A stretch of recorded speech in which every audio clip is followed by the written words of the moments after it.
RS Bengali ক্লাসরুমে সকলকে স্বাগত। আজকের ভিডিওতে আমি পশ্চিমবঙ্গ মধ্যশিক্ষা পর্ষদ অনুমোদিত সপ্তম শ্রেণীর বাংলা পাঠ্য বইয়ের অন্তর্গত সপ্তম পাঠে ভানু সিংহের পত্রাবলী নামক যে পাঠ্যাংশটি রয়েছে আমাদের রবীন্দ্রনাথ ঠাকুর রচিত এই ভানু সিংহের পত্রাবলী পাঠ্যাংশটি রচনার যে প্রেক্ষাপট সেটি তোমাদেরকে বিশ্লেষণ করে বুঝিয়ে দেব এবং এই রচনাংশটি সম্পূর্ণ পাঠের মাধ্যমে এর বিষয়বস্তু অত্যন্ত সহজভাবে তোমাদেরকে বুঝিয়ে দেবো। তো তোমরা ভিডিওটি স্কিপ না করে একদম প্রথম থেকে শেষ পর্যন্ত দেখবে। দেখো, ভানু সিংহের পত্রাবলী রচনাংশটি কার লেখা? রবীন্দ্রনাথ ঠাকুরের লেখা।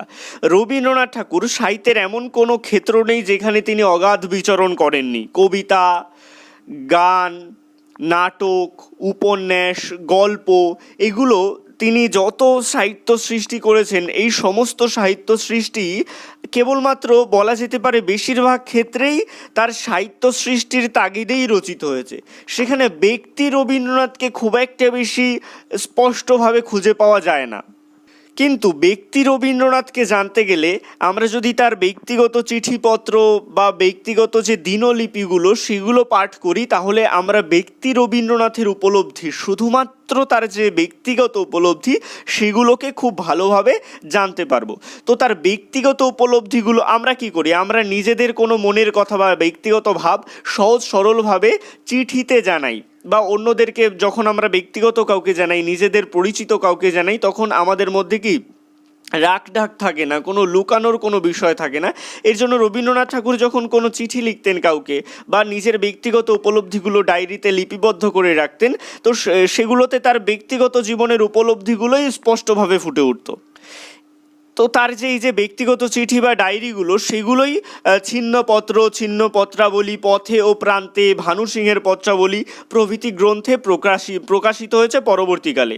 তো তার এই ব্যক্তিগত চিঠিপত্র বা ডায়েরি যে সাহিত্যের অন্তর্গত সেগুলো হচ্ছে পত্র সাহিত্য।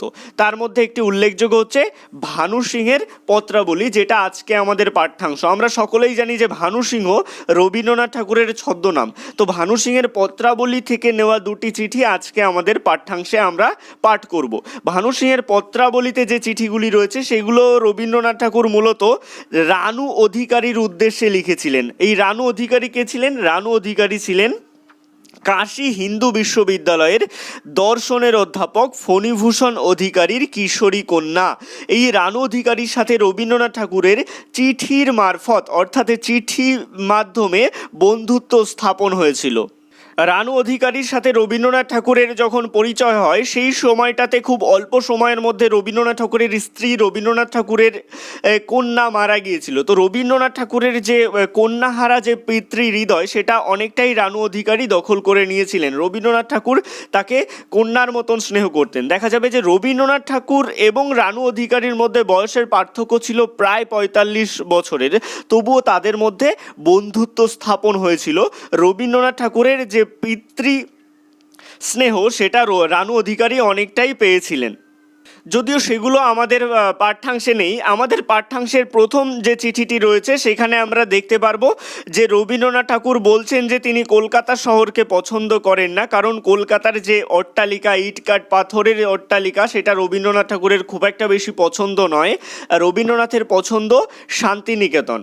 তো সেটা সম্পর্কে আমরা পড়তে পারবো প্রথম চিঠিটিতে, এবং তার মাধ্যমে রবীন্দ্রনাথ ঠাকুরের যে প্রকৃতির উপলব্ধি, প্রকৃতির সৌন্দর্য উপভোগের যে মানসিকতা, সেটাও আমরা প্রথম চিঠিটাতে পাবো। এবং আমরা দ্বিতীয় চিঠিতে পাবো আত্রাই নদীর উপরে বোটের ওপর বসে রবীন্দ্রনাথ ঠাকুরের একটা নির্দিষ্ট সময়ের উপলব্ধি, বর্ষার যে সৌন্দর্য তিনি বোটের উপর বসে উপলব্ধি করেছিলেন, সেটাও আমরা পাবো। দেখো, আমরা কথা না বাড়িয়ে চলে আসবো প্রথম যে পত্রটি তাতে। প্রথম পত্রটিতে রবীন্দ্রনাথ ঠাকুর বলছেন, কলকাতা শহরটা আমি মোটেই পছন্দ করি নে, মনে হয় যেন ইট কাঠের একটা মস্ত জন্তু আমাকে একেবারে গিলে ফেলেছে। তাহলে প্রথম লাইনেই রবীন্দ্রনাথ ঠাকুর বলছেন যে কলকাতা শহর তার খুব একটা বেশি পছন্দ নয়। কেন পছন্দ নয়? কারণ রবীন্দ্রনাথ ঠাকুরের কলকাতায় থাকলে মনে হয়, কলকাতায় যেহেতু শহর, চারিদিকে বড় বড় অট্টালিকায় ইট কাঠ পাথরের, তো তার জন্য রবীন্দ্রনাথ ঠাকুরের মনে হয় যেন ইট কাঠের একটা মস্ত জন্তু তাকে গিলে ফেলতে চেয়েছে। কারণ রবীন্দ্রনাথ ঠাকুর প্রকৃতিকে ভালোবাসেন, প্রকৃতিকে উপলব্ধি করতে ভালোবাসেন, এর জন্যই তিনি শহরের ইট কাঠ পাথরের মধ্যে বন্দী হয়ে থাকতে চান না। তার উপরে আবার আকাশ মেঘে ল্যাপা, তার উপরে আবার আকাশে কি মেঘাচ্ছন্ন, রাত্রির থেকে টিপ টিপ করে বৃষ্টি পড়ছে। যেই মুহূর্তে তিনি চিঠিটা লিখেছেন সেই মুহূর্তের প্রাকৃতিক পরিবেশের চিত্র তিনি ফুটিয়ে তুলছেন, যে রাত্রি থেকে টিপ টিপ করে বৃষ্টি পড়ছে।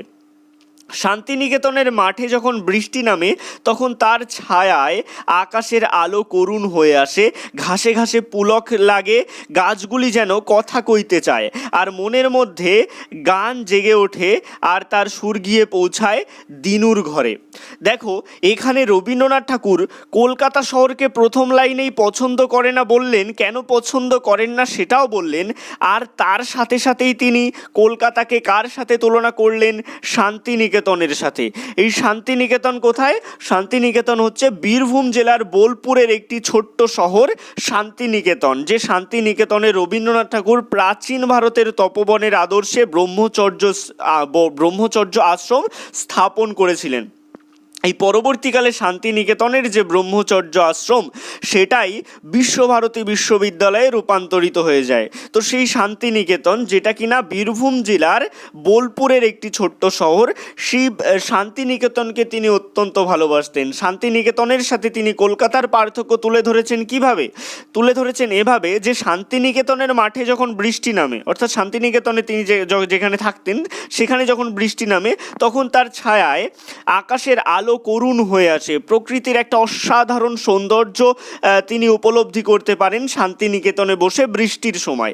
ঘাসে ঘাসে পুলক জাগে, অর্থাৎ বৃষ্টির ছোঁয়ায় ঘাসগুলি যেন জেগে ওঠে, গাছগুলি যেন কথা কইতে চায়, বৃষ্টির আদরে গাছগুলি যেন কথা বলতে চায়। অর্থাৎ প্রকৃতি, শান্তিনিকেতনের যে প্রাকৃতিক পরিবেশ বর্ষার সময় সেটা অসাধারণ। রবীন্দ্রনাথ ঠাকুর এগুলোই বোঝাতে চাইছেন তার এই সাহিত্যের মাধ্যমে। আমার মনের মধ্যে গান জেগে ওঠে, অর্থাৎ রবীন্দ্রনাথ ঠাকুরের এই যে শান্তিনিকেতনের বর্ষার সময় প্রকৃতির অপূর্ব দৃশ্য দেখে রবীন্দ্রনাথ ঠাকুরের মনে আনন্দে গান জেগে ওঠে, আর তার সুর গিয়ে পৌঁছায় দিনুর ঘরে। রবীন্দ্রনাথ ঠাকুরের যে গানগুলো জেগে উঠত রবীন্দ্রনাথ ঠাকুরের মনে, সেই গানগুলোর সুর গিয়ে পৌঁছাতো কার ঘরে? দিনুর ঘরে। এই দিনুটা হচ্ছে রবীন্দ্রনাথ ঠাকুরের বড় দাদা দ্বিজেন্দ্রনাথের পৌত্র দীনেন্দ্রনাথ ঠাকুর। এই দীনেন্দ্রনাথ ঠাকুর দিনু নামেই অত্যাধিক বেশি পরিচিত ছিল। দীনেন্দ্রনাথ ঠাকুরের জন্ম হয় হচ্ছে 1882 সালে জোড়াসাঁকোর ঠাকুর বাড়িতে। দিনু অর্থাৎ দীনেন্দ্রনাথ ঠাকুর ছিলেন শান্তিনিকেতনের সঙ্গীত ভবনের অধ্যক্ষ। রবীন্দ্রনাথ ঠাকুর যখন নতুন গান লিখতেন সেই গানের সুর বসিয়ে সঙ্গে সঙ্গেই সেই সুর দীনেন্দ্রনাথকে শিখিয়ে দিতেন। তার জন্যই রবীন্দ্রনাথ ঠাকুর বলেছেন যে আমার মনের মধ্যে গান জেগে ওঠে আর তার সুর গিয়ে পৌঁছয় দিনুর ঘরে। এটা কিন্তু রবীন্দ্রনাথ ঠাকুরের শান্তিনিকেতনে থাকাকালীন যে সমস্ত কার্যকলাপ সেটা রবীন্দ্রনাথ ঠাকুর কলকাতায় বসে লিখছেন। এটা আরেকবার বুঝে নাও যে শান্তিনিকেতনে যখন বর্ষা নামতো, শান্তিনিকেতনের বর্ষার প্রকৃতির অপূর্ব দৃশ্য দেখে রবীন্দ্রনাথ ঠাকুরের মনে গান জাগতো, এবং সেই গান জেগে উঠত তখন তার সুর গিয়ে পৌঁছতো দিনুর ঘরে। কারণ দিনু ছিলেন কে? দিনু ছিলেন শান্তিনিকেতনের সঙ্গীত ভবনের অধ্যক্ষ। এর জন্য সেই সুর রবীন্দ্রনাথ ঠাকুর যখনই কোনো নতুন গান লিখতেন তখন সেই গানের সুর রবীন্দ্রনাথ ঠাকুর নিজে বসিয়ে সেই সুরটা দীনেন্দ্রনাথ ঠাকুরকে শিখিয়ে দিতেন। এর জন্য রবীন্দ্রনাথ ঠাকুর এভাবে লিখছেন যে গান জেগে ওঠে আর তার সুর গিয়ে পৌঁছায় দিনুর ঘরে। তাহলে কি দিনু সেই গানটা করে? সেটাই রবীন্দ্রনাথ ঠাকুর এখানে বুঝিয়েছেন। আর এখানে নববর্ষা বাড়ির ছাদে ঠোকর খেতে খেতে খোড়া হয়ে পড়ে। কোথায় তার নৃত্য, কোথায় তার গান, কোথায় তার সবুজ রঙের উত্তরীয়, কোথায় তার পূবে বাতাসের উড়ে পড়া জটাজাল। দেখো, এই পর্যন্ত শান্তিনিকেতনের বর্ষার অপরূপ দৃশ্য কবি ফুটিয়ে তুললেন এবং কবি এটাও বোঝালেন যে শান্তিনিকেতনের বর্ষার প্রকৃতির অপূর্ব দৃশ্য দেখে রবীন্দ্রনাথ ঠাকুরের মনে আনন্দে গান জাগত। কিন্তু রবীন্দ্রনাথ ঠাকুর এখান থেকে এই পর্যন্ত আমাদের যে পাঠ্যাংশটি রয়েছে সেইটুকুতে রবীন্দ্রনাথ ঠাকুর যে কলকাতার বর্ষা সেটার বর্ণনা দিলেন কিভাবে? বলছে আর এখানে অর্থাৎ কলকাতায় নববর্ষা বাড়ির ছাদে ঠোকর খেতে খেতে খোড়া হয়ে পড়ে। নববর্ষা অর্থাৎ নতুন বর্ষার ঋতুর প্রথম বর্ষা বাড়ির ছাদে ঠোকর খেতে খেতে খোঁড়া হয়ে পড়ে, অর্থাৎ বাড়ির যে ইটের কংক্রিটের যে শক্ত ছাদ, সেই ছাদে ঠোকর খেতে খেতে রবীন্দ্রনাথ ঠাকুরের মনে হয়েছে বর্ষা যেন খোঁড়া হয়ে পড়ে। অর্থাৎ রবীন্দ্রনাথ ঠাকুর কতটা বেশি বৃষ্টিকে উপলব্ধি করতে পারছেন, তার মধ্যে প্রাণ সঞ্চার করছেন এবং উপলব্ধি করছেন যে এই বর্ষা শক্ত কংক্রিটের ছাদে পড়ে যেন খোঁড়া হয়ে পড়ে। কোথায় তার নৃত্য, অর্থাৎ সেই বর্ষার মাটিতে, শান্তিনিকেতনের মাটিতে পড়ে যেমন নৃত্য করে, সেই নৃত্য আর কলকাতার ছাদে পড়ে আর নৃত্য করে না। রবীন্দ্রনাথ ঠাকুরের মনে হয় যে বর্ষার যেন ঠ্যাং খোঁড়া হয়ে যায়, অর্থাৎ পা খোঁড়া হয়ে যায়, সেটা রবীন্দ্রনাথ ঠাকুর মনে করছেন। কোথায় তার নৃত্য, অর্থাৎ বর্ষা এখানে নাচ করে না। কোথায় তার গান, বর্ষা এখানে গান ও গায় না। অর্থাৎ বর্ষা যেন এখানে অট্টালিকার যে ইট কাঠ পাথরের যে শক্ত প্রস্তর, সেটাই পড়ে বর্ষা যেন এখানে আহত হয়ে যায় নিজেই। তো বর্ষার মধ্যে যে প্রকৃতির সাথে একাত্ম হওয়ার যে প্রাণ সঞ্চারের ঘটনা, সেটা কলকাতা শহরে আর উপলব্ধি করা যায় না। তাই রবীন্দ্রনাথ বলেছেন যে কোথায় তার সবুজ রঙের উত্তরীয়, কোথায় তার পূবে বাতাসে উড়ে পড়া জটা জাল, কোথায় তার সবুজ রঙের উত্তরীয়। সবুজ রঙের উত্তরীয় কেন বলা হচ্ছে, কারণ বর্ষা যখন প্রকৃতিতে ঝরে পড়ছে, তখন বর্ষায় ধৌত যে প্রকৃতির অর্থাৎ গাছের যে সবুজ রঙের পাতাগুলো, সেই সবুজ রঙের পাতাগুলো যেন সবুজ উত্তরীয় অর্থাৎ চাদর, যেগুলো সম্মানপূর্বক কাউকে পরানো হয়, তো সেই উত্তরীয় হয়ে যেন বর্ষাকে বরণ করে নেয় প্রকৃতি। তার জন্যই বলা হচ্ছে যে কলকাতা শহরে এই সবুজ রঙের উত্তরীয় অর্থাৎ সবুজ রঙের প্রকৃতি বর্ষাকে বরণ করে নেয় না। কোথায় তার পূবে বাতাসে উড়ে পড়া জটা জাল শব্দের অর্থ হচ্ছে জটা রাশি, অর্থাৎ বাতাসের ঝাপটায় বৃষ্টির ফোঁটাগুলো জমাট বেঁধে যে জটা রাশির সৃষ্টি হয়, সেটাও কলকাতার আকাশে দেখা যায় না। তারপর বলা হচ্ছে, কথা হচ্ছে এবার শ্রাবণ মাসে আর বছরের মতো কলকাতায় বর্ষামঙ্গল গান হবে। আর বছর শব্দের অর্থ কি, আর বছর শব্দের অর্থ হচ্ছে বিগত বছর বা আগের বছর। তো কথা হচ্ছে এবার শ্রাবণ মাসে আর বছরের মতো কলকাতায় বর্ষামঙ্গল গান হবে। কলকাতায় বর্ষামঙ্গল গান শব্দের অর্থ কি, বর্ষামঙ্গল গান হচ্ছে রবীন্দ্রনাথ ঠাকুর শান্তিনিকেতনে যখন থাকতেন, সেই শান্তিনিকেতনে রবীন্দ্রনাথ তার অন্যতম প্রিয় ঋতু বর্ষাকে বরণ করে নিতেন যে অনুষ্ঠানের মাধ্যমে, সেই অনুষ্ঠানটাই হচ্ছে বর্ষামঙ্গল অনুষ্ঠান নামে পরিচিত। তো সেই অনুষ্ঠানে গানের মাধ্যমে বর্ষাকে বরণ করে নেওয়া হতো। তো সেই শান্তিনিকেতনের যে অনুষ্ঠান বর্ষামঙ্গল অনুষ্ঠানের গান, সেটা শ্রাবণ মাসে কোথায় অনুষ্ঠিত হবে, কলকাতায় অনুষ্ঠিত হবে।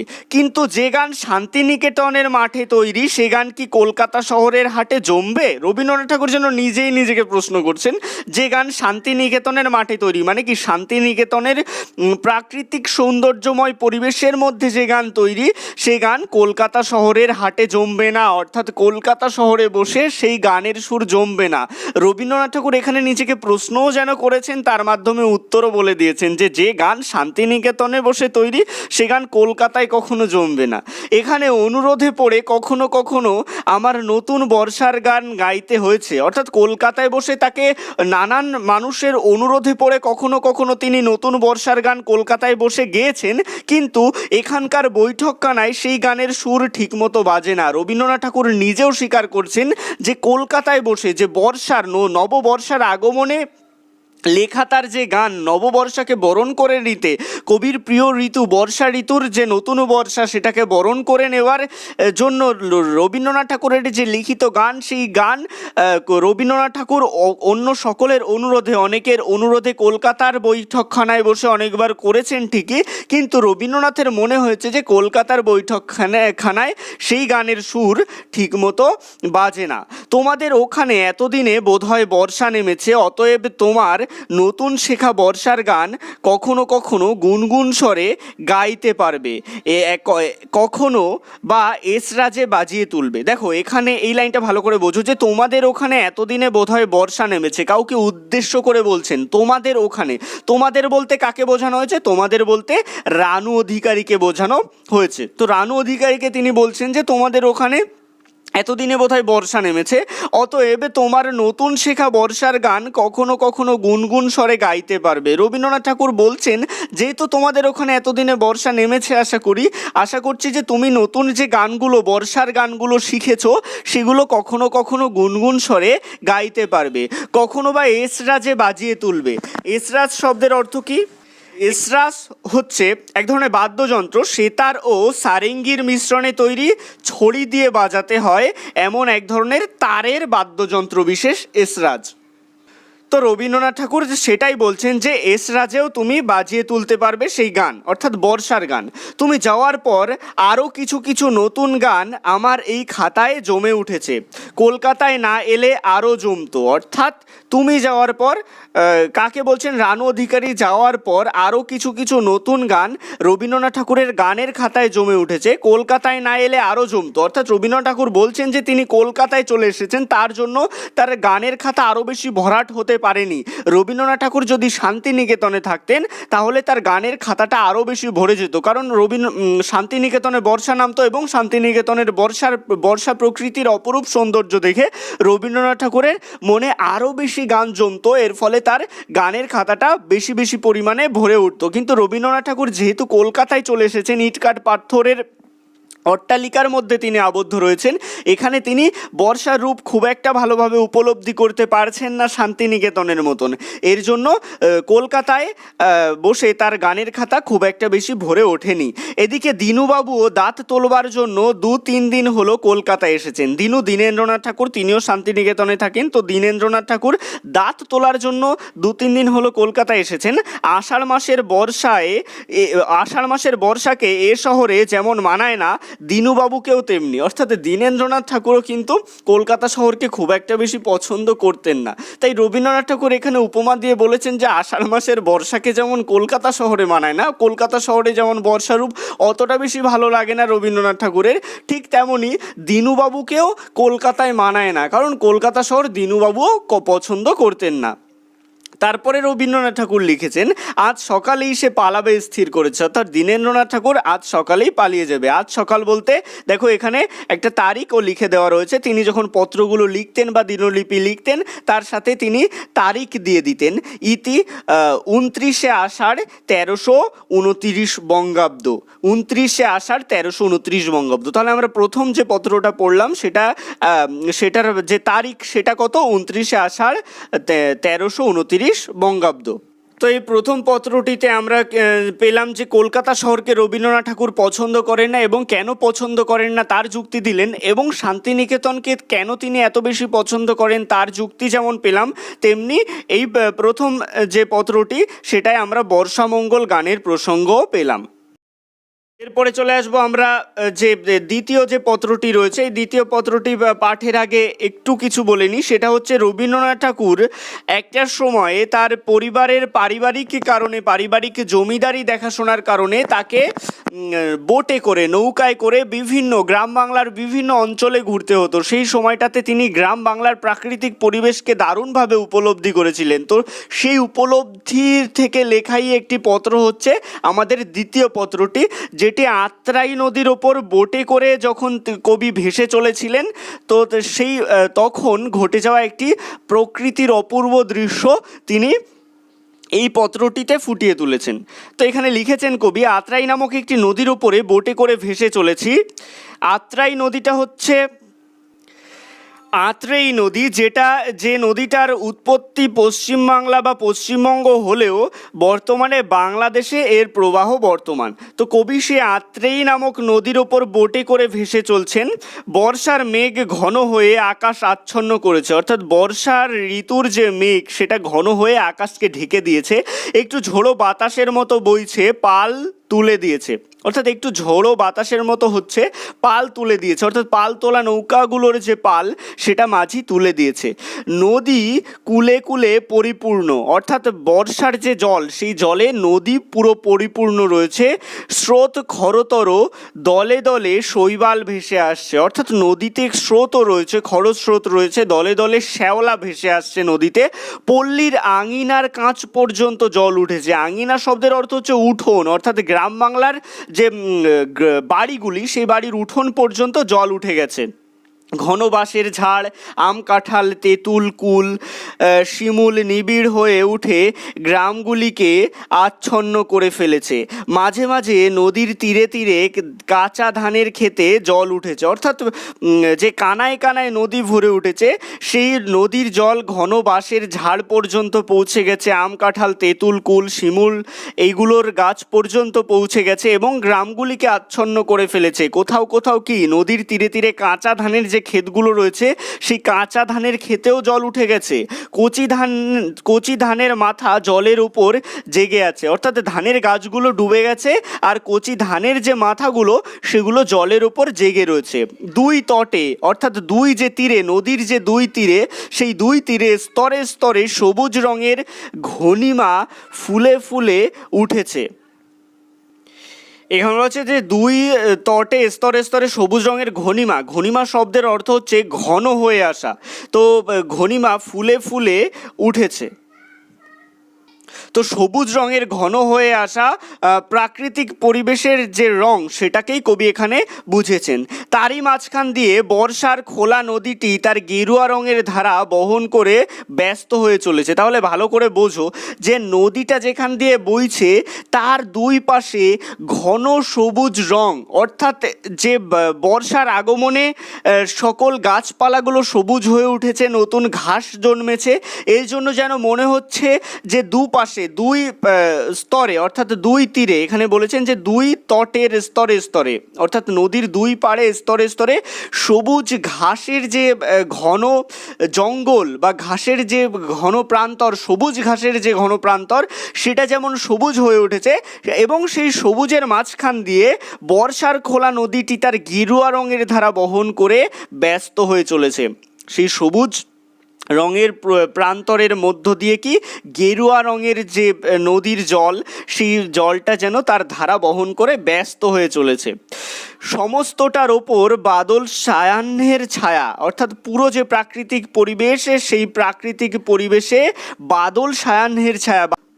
বাদল সায়াহ্ন বলতে এখানে বাদল শব্দের অর্থ হচ্ছে বর্ষা আর সায়াহ্ন শব্দের অর্থ হচ্ছে সন্ধ্যা, অর্থাৎ বর্ষা ঋতুর সন্ধ্যার সময়ের যে আবছা অন্ধকার বাদল সায়াহ্নের ছায়া বলতে সেটাকে বোঝানো হয়েছে। বৃষ্টি নেমে এলো, দূরে মেঘের ফাঁক দিয়ে সূর্যাস্তের একটা ম্লান আভা এই বৃষ্টির ধারার আবেগের ওপর যেন সান্ত্বনার ক্ষীণ প্রয়াসের মতো এসে পড়েছে। তো এখানে কবি বলছেন যে যে প্রাকৃতিক পরিবেশের ছবিটা ফুটিয়ে তুলেছেন সেটা কি সন্ধ্যা হয়ে গেছে এইরকম সময়, বৃষ্টি নেমে এলো, দূরে মেঘের ফাঁক দিয়ে সূর্যাস্তের একটা ম্লান আভা, অর্থাৎ সূর্য তো অস্ত চলে যাচ্ছে, অস্ত যাওয়ার সময় যে অন্ধকারাচ্ছন্ন একটা পরিবেশ থাকে, মেঘের ফাঁক দিয়ে সূর্য যেন একটা মৃদু আভা বিকিরণ করতে চাইল, কিন্তু বৃষ্টিধারার আবেগের ওপর সেই সান্ত্বনা সেটা যেন ক্ষীণ সান্ত্বনার প্রয়াসের মতো হয়ে পড়েছে। অর্থাৎ এখানে যেন বৃষ্টির রাজত্ব চলছে, অস্তমিত সূর্য, তোমার আলোর এখানে কোনো অধিকার নেই, এইরকম একটা ব্যাপার। আমার এই বোট ছাড়া নদীতে আর নৌকা নেই, অর্থাৎ কবি বা রবীন্দ্রনাথ ঠাকুর, পত্রলেখক রবীন্দ্রনাথ ঠাকুর এখানে অবশ্যই বলবো যেহেতু এটা আমরা পত্র পাঠ করছি, তো এই রবীন্দ্রনাথ ঠাকুরের বোট ছাড়া আর কোনো নৌকা নদীতে ছিল না। এই জল স্থল আকাশের ছায়া বিষ্ঠ নিভৃত শ্যামলতার সঙ্গে মিল করে একটি গান তৈরি করতে ইচ্ছে করছে, কিন্তু হয়তো হয়ে উঠবে না। অর্থাৎ রবীন্দ্রনাথ ঠাকুর যে তার চারপাশের জল স্থল আকাশের ছায়াবিষ্ট প্রকৃতির অপূর্ব দৃশ্য রবীন্দ্রনাথ ঠাকুর দেখছেন, তো এটা নিয়ে রবীন্দ্রনাথ ঠাকুরের একটা গান লিখতে ইচ্ছে করছে, কিন্তু সেটা হয়ে উঠবে না।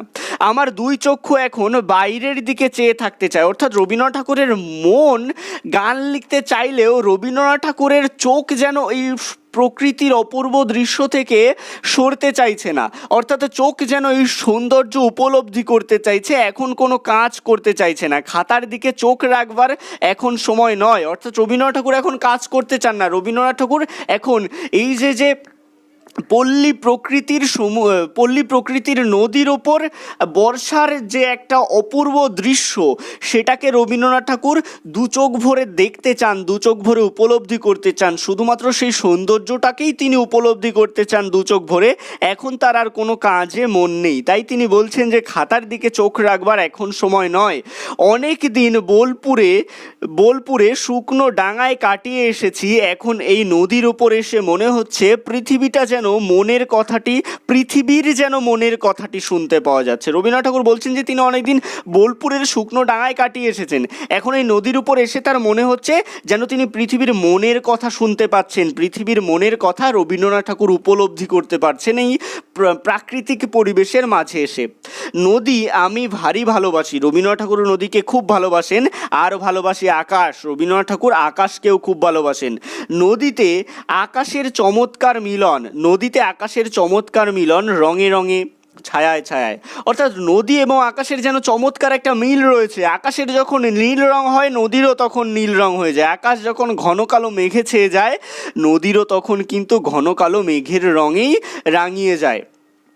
আবার ছায়ার সময় সেটাই বলছেন কবি, যে নদীও যেন ছায়ায় ভরে ওঠে। এর জন্যই নদী এবং আকাশের একটা চমৎকার মিল তিনি উপলব্ধি করেছেন, ঠিক যেন আকাশের প্রতিধ্বনির মতন। প্রতিধ্বনিকে আমরা যখন জোরে আওয়াজ করি, দূর থেকে যে প্রতিধ্বনিটা ভেসে আসে সেটাকেই বলা হচ্ছে, অর্থাৎ আমাদের আওয়াজেরই যে প্রতিধ্বনি ভেসে আসে আবার আমাদের কানে, সেটাই যেন রবীন্দ্রনাথ ঠাকুর বলছেন যে নদী যেন আকাশের প্রতিধ্বনি।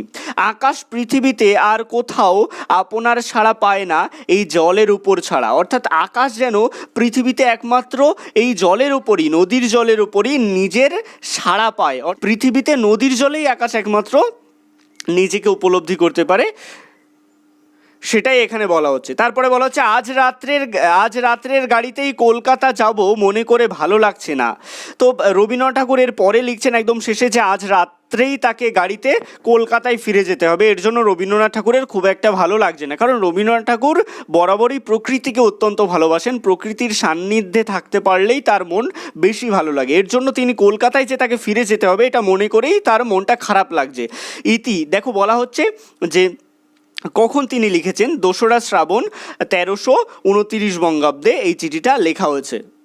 তো এটাই ছিল তোমাদের সম্পূর্ণ পাঠ্যাংশটি কেমন লাগলো ভিডিওটি অবশ্যই তোমরা কমেন্টের মাধ্যমে জানিও। যদি ভালো লাগে ভিডিওটি অবশ্যই লাইক করো এবং একই ক্লাসের বন্ধুদের সাথে ভিডিওটি শেয়ার করতে ভুলো না। তোমাদের যদি নির্দিষ্ট কোনো টপিকের ওপর ভিডিও দরকার হয় অবশ্যই আমাকে কমেন্ট বক্সে জানাতে পারো। সবশেষে একটাই রিকোয়েস্ট, এখনও পর্যন্ত যারা আমার চ্যানেলটিকে সাবস্ক্রাইব করে উঠতে পারেনি তারা অবশ্যই RS বেঙ্গলি ক্লাসরুম এই চ্যানেলটিকে সাবস্ক্রাইব করুন, আর পাশে থাকা বেল আইকনটিকে প্রেস করুন নতুন ভিডিওর আপডেট সবার আগে পেতে।